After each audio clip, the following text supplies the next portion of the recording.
For many other organizations, the top 3 Celtics scorers would hold the career record for points scored. That's how good they are. For the foreseeable future, it appears as though John Havlicek will continue to be in the lead in this area, despite being retired for quite some time now. Havlicek has averaged at least 20 points per game during his playing career for 8 consecutive seasons. During the 1970-71 season, he scored a career-high 28.9 points per game. In total, he scored 26,395 points. And now, taking the second spot is Paul Pierce, with 24,021 points. During his time with the Celtics, there were growing expectations that Pierce could eventually hold this record. Instead, he missed out by 2,300 points. Arguably, Pierce could have very much surpassed Havlicek had he not been dealt to the Nets. And Pierce scored at least 20 points per contest in 8 of his last 10 seasons. And there were only 2 seasons where his point average fell short, with 29.5 and then 19.6. Taking the third spot is Larry Bird, with a total of 21,791 points. While Bird's career was shorter than Havlicek and Pierce's, he still managed to end on a very strong note. Secondly, which Celtic players hold the crown for assists? Well, one of the first outstanding point guards was Bob Cousy. In the 1950s, Cousy was the best playmaker in the league while he was a member of the Celtics. Between 1953 and 1960, he was the league leader in assists per game for 8 consecutive seasons. While he never had a season with more than 10 assists on average, he never had fewer than 7 assists per game. His 9.5 assists per game career high came during the 1959-1960 campaign. Overall, Cousy had 6,945 assists during his time with the Celtics. In second place, Havlicek averaged 4-point assists per game with the Celtics, but his 1,270 career games helped him bolster his figures. Havlicek's best run of success occurred between 1971 and 1972, when he averaged 7.5 assists per game, bringing him to an overall total of 6,114 assists. Regarding Larry Bird, who takes the third spot, he spent 13 seasons in the NBA and had a career assist average of 6.3 assists per game. However, his best season came when he averaged 6.6 assists back in the 66-67 season, bringing in a total of 5,695 assists. Next up, let's talk blocks. Robert Parrish takes the top spot of blocks. Parrish, one of the best rim protectors in history, twice averaged 2 blocks per game while playing the Celtics. And with 1.9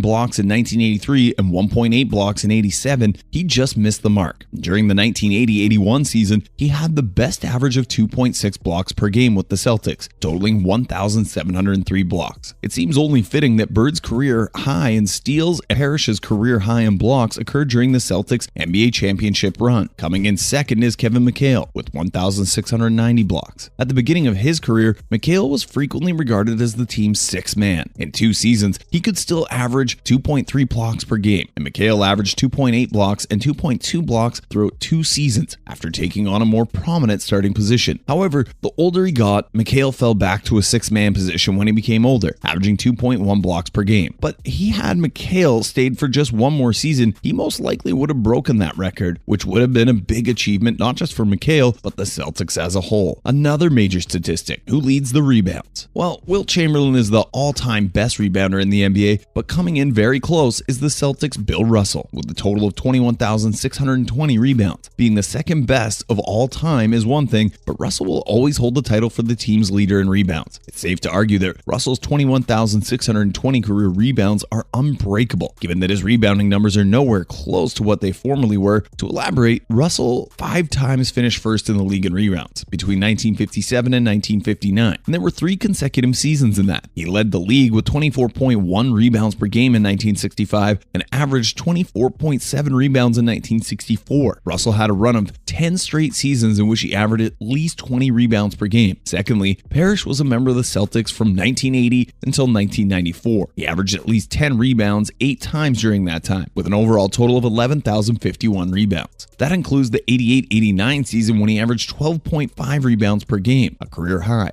In the third spot is Dave Cowens, who spent 10 seasons as a Celtic. He knows that would have happened if he had continued to play in the league for a little while longer. Cowens had 8 years in a row at least 13 rebounds per game and at least 15 rebounds per game averages, bringing in 10,170 rebounds altogether. So what about steals? Which Celtic player tops the charts? Talk about a close race for first place. Pierce recently defeated Larry Bird for the record with a score of 1,583 steals. Pierce's second season in the league saw him average 2.1 steals per game, a career high. Pierce had his best run in his early career when he averaged at least 1.6 thefts per game for 7 consecutive seasons. Prior to Pierce, Bird, who played for the Celtics Celtics averaged 1.7 steals per game, held the record for most career steals, and had an 8-year streak of 1.7 steals per game before dropping to 1.6 in his final year. In 1981 and 1986, 2 seasons in which his team won the championship, he averaged 2 steals. With the Celtics, Rajon Rondo won Defensive Player of the Year 4 times. In 2009-10, he had 2.3 thefts per game, which was the first in the league. In the following year, he averaged 2.3 steals per game again, but did not top the league in this category. Rondo would have reached 1,000 if he had played in a few more games in 2014-2015 before being sent to the Mavericks. Next up, 3-point field goals. Who leads the pack? The team hasn't always been a great shooting 3-pointers. Havlicek may have had up to 30,000 career points when he played most of his career without a 3-point arc. Bird had the size to fight inside, therefore he wasn't an excellent outside shooter. The franchise's first authentic outside shooter was Paul Pierce, and that is why, with 1,823 made 3-pointers, he was doubled Antoine Walker's career total, who sits in the second spot. The highest season total for Pierce was 210. Now, many suspect that Jason Tatum is the player who should and could break this record.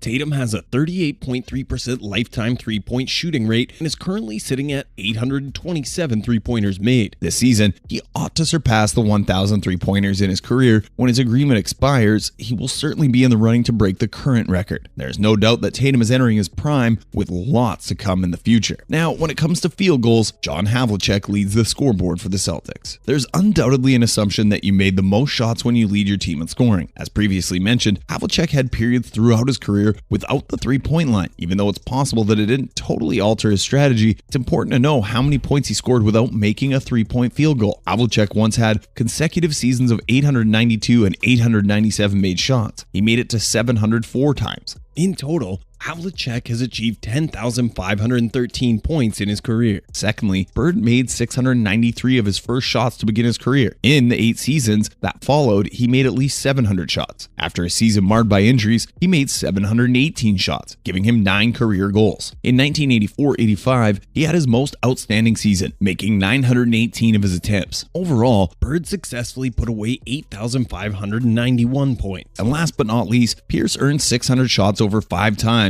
well with the Celtics, but his best season came when he made 707 shots in the 2001-2002 NBA season, helping him garner a total of 7,882 points while playing for the Celtics. And finally, free throws, with Pierce taking out once again. According to the stats, Paul Pierce has had a successful career with a lifetime free throw shooting percentage of 80.6, bringing in 6,434 free throws while with the Celtics. He formerly held the league record for both attempts and free throws with 604 out of 753 attempts made during the 02-03 season. With the Celtics, Pierce hit at least 300 free throws 13 times. He hit 400 free throws 8 times, 500 free throws 6 times, and over 600 free throws twice throughout that span. During the 2005-06 season, he made 627 free throws, which was a career high. In the second spot, Havlicek has 5,369 free throws. Now, Havlicek may never have had the most free throws while playing with the Celtics, but despite this, he was extremely amazing at them. He made at least 300 and 400 free throws 3 times and 9 times, respectively.